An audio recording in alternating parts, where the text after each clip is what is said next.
Hey everyone, welcome back to the channel and thank you so much for being here. If you've been following my content for a while, you know that I'm constantly on the hunt for those diamonds in the rough, those overlooked opportunities in the stock market that could potentially deliver extraordinary returns for savvy investors. Today, I want to share something that's caught my attention in a major way. I've been diving deep into the market, analyzing price charts, studying company fundamentals, and researching emerging trends. And I've uncovered three remarkable opportunities that are all trading under $3 per share. Now, before you click away thinking this is just another hype video, hear me out. These aren't pump and dump schemes or speculative penny stock nonsense. These are legitimate companies with real assets, real revenue, and real potential for significant appreciation. The reason they're trading at these price points is actually what makes them interesting to contrarian investors like us. The market has either forgotten about them, mispriced them, or they're in transition periods where the full value hasn't been recognized yet. Today, I'm going to walk you through each opportunity, break down the investment thesis, and help you understand whether these could be right for your portfolio. So stick with me as we explore three under $3 plays that could potentially change the trajectory of your investment returns. Let's start by understanding why stocks trade at such low price points in the first place.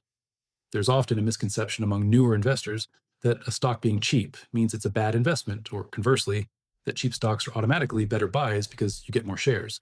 Neither of these assumptions is accurate. What we're really looking for when we analyze penny stocks is the fundamental story behind the company. Is there a reason the stock has fallen or remained depressed? Is it a temporary setback or a permanent impairment of value? Are there catalysts on the horizon that could reignite investor interest? These are the questions we need to answer. Some of the best investment opportunities come from companies in cyclical industries that have temporarily fallen out of favor. Others come from small cap companies that are simply too small to attract institutional attention but have solid business models. Still others are turnaround stories where management changes or strategic pivots are positioning the company for a comeback. Today's three opportunities represent different scenarios, but all share the characteristic of being undervalued relative to their potential. The key to successful penny stock investing is understanding the narrative of each company and assessing whether the market's pessimism is justified or whether you're seeing something others have missed. Our first opportunity is in the beverage and wine industry, specifically a company operating in one of the most prestigious wine regions in America. This company is currently trading around $2.50 per share, a significant decline from its 52-week high of $7.18. The company has been producing award-winning wines for decades, operating through both direct-to-consumer channels and distributor networks across the country. What's fascinating about this situation is the company's gross margins, which sit at an impressive 61.5%. That tells you the business model is fundamentally sound and the products have pricing power. The company generates revenue of nearly $40 million annually, demonstrating it's a real operating business, not just a speculative shell. However, the company has faced headwinds recently, including tariff uncertainty impacting consumer spending and industry-wide challenges in the wine sector. Here's what's interesting though. The losses are actually shrinking. When you look at the trajectory, the losses decreased significantly year over year, suggesting the company is moving toward profitability. This is the kind of inflection point that can lead to dramatic stock appreciation. The company is also dividend paying, which shows management's confidence in the business despite current challenges. With such a massive decline from the 52-week high, there's substantial room for recovery if the wine industry stabilizes and tariff concerns dissipate. For investors who believe in the company's brand strength and market position, this represents a potential entry point before others recognize the turnaround. The second opportunity is a multifaceted company that's positioning itself at the intersection of consumer products and digital assets. Currently trading around $2.66, this company has been on an absolute roller coaster with a 52-week high of $22.57. Now, that kind of volatility tells you this stock is speculative, which is important to acknowledge. However, what's driving the recent decline isn't necessarily a business deterioration, but rather profit-taking and market sentiment around its core thesis. The company operates multiple consumer brands across pet supplements, energy solutions, functional mushrooms, and hemp-derived cannabinoids. These are growing consumer categories with real demand. But here's where it gets really interesting. The company has made a strategic pivot to become a Solana-focused digital asset treasury. This means it's accumulating Solana cryptocurrency as a treasury asset, and it's holding over 2 million Solana tokens. Given Solana's recent surge toward new all-time highs, that treasury alone has become substantially valuable. The company is also receiving staking rewards from its Solana holdings, which is generating actual revenue.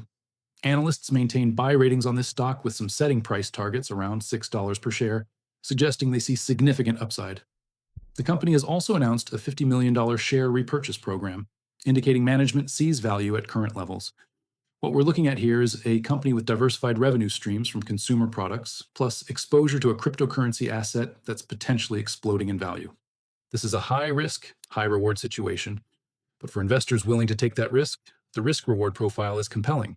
Our third opportunity is in the gaming and hospitality sector, specifically a regional casino operator with 7 gaming properties spread across the country. Trading around $2.81, the stock is down substantially from its 52-week high of $5.59.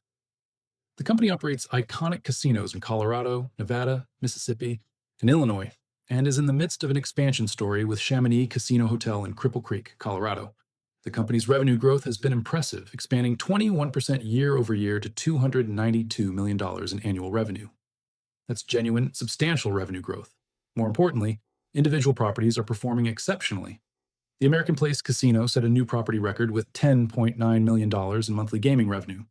That's exceptional performance. What makes this interesting from an investment perspective is that the company is currently experiencing losses, but those losses are related to the expansion investments and integration of new properties. This is often temporary and related to one-time costs. Once the company fully integrates its new properties and achieves operational efficiencies, the path to profitability becomes much clearer. Analysts are maintaining strong buy ratings with price targets around $6 per share, representing more than doubling from current levels. The company is also in the expanding sports wagering space, which is a growth industry. For investors who understand that gaming stocks are cyclical and can appreciate the company's strategic positioning, this represents an interesting opportunity to buy a proven operator at a significant discount. What ties all 3 of these companies together is that they're all experiencing either temporary headwinds or market underappreciation of their actual value or potential.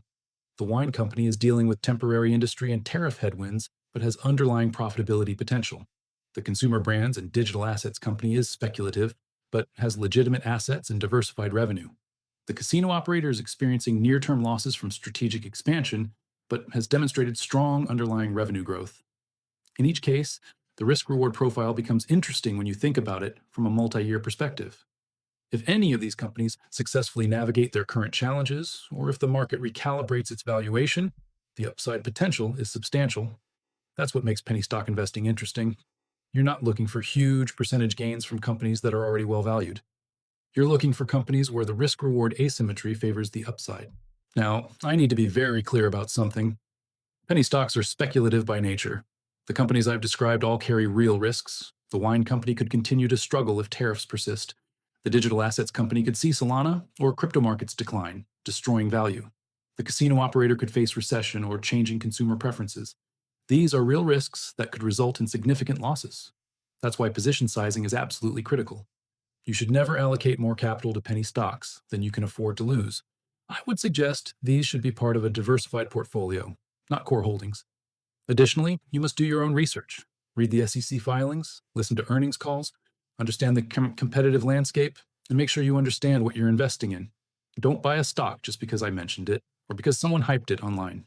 Successful investing requires conviction based on your own analysis.